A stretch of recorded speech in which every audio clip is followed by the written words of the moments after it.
Aladdin. আজকে কথা বলবো টেস্টোস্টেরন হরমোনের A to Z নিয়ে।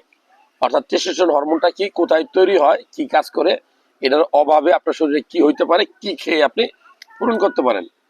তো প্রথমেই বলি যে টেস্টোস্টেরন হরমোনটা হলো একটা পুরুষ হরমোন, এটা সেক্স হরমোন, এটা স্টেরয়েড হরমোন।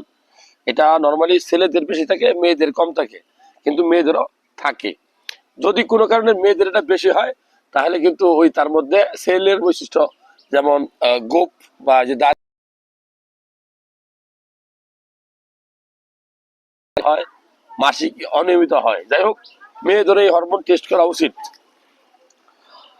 এই হরমোনটা নর্মালি 9 বছর বয়স থেকে 14 বছর বয়সে একটা ছেলের শরীরে বেশি হওয়া শুরু হয়। আমি যে ছেলে, আমি কেন ছেলে হইলাম? আমি ছেলে হয়েছি এই কারণে, বা আপনি ছেলে হয়েছেন এই কারণে আপনার ভিতরে টেস্টোস্টেরন হরমোন আছে। হরমোনটা কি? এটা আপনার, এই দেখেন এই যে মাসেল, এই যে পুরুষ মানুষের যে মাসেলের বৈশিষ্ট্য, এটা এই হরমোনের কারণে। এই পুরুষ মানুষের হাড়গুলো যে মোটা হয়, এটা এই টেস্টোস্টেরন হরমোনের কারণে হয়। পুরুষ মানুষের দাড়ি হয়, মোষ হয়, এটা এই টেস্টোস্টেরন হরমোনের কারণে হয়। সবচেয়ে গুরুত্বপূর্ণ কি, পুরুষ যে ভয়েস, এইটাও একটা গুরুত্বপূর্ণ পয়েন্ট, যে এই মোটা ভয়েস হবে হরমোনের কারণে।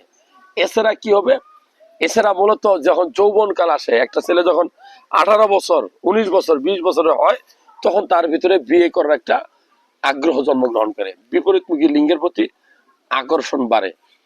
যদি কোনো কারণে এই হরমোনটা কোনো পুরুষ মানুষের কমে, দেখবেন যে সমাজে অনেক মানুষ বলে যে তার বিপরীতমুখী লিঙ্গ বা ওয়াইফের প্রতি কোনো আগ্রহ নাই। হঠাৎ করে আপনিও খেয়াল করে দেখবেন যে আপনার আগ্রহটা কমে গেছে। আপনি একবার স্বামী স্ত্রী মিলামেশা করছেন, এরপর আর আগ্রহ থাকে না। মূলত এটা কেন হয়? এটা হলো এই টেস্টোস্টেরন হরমোনের কারণে।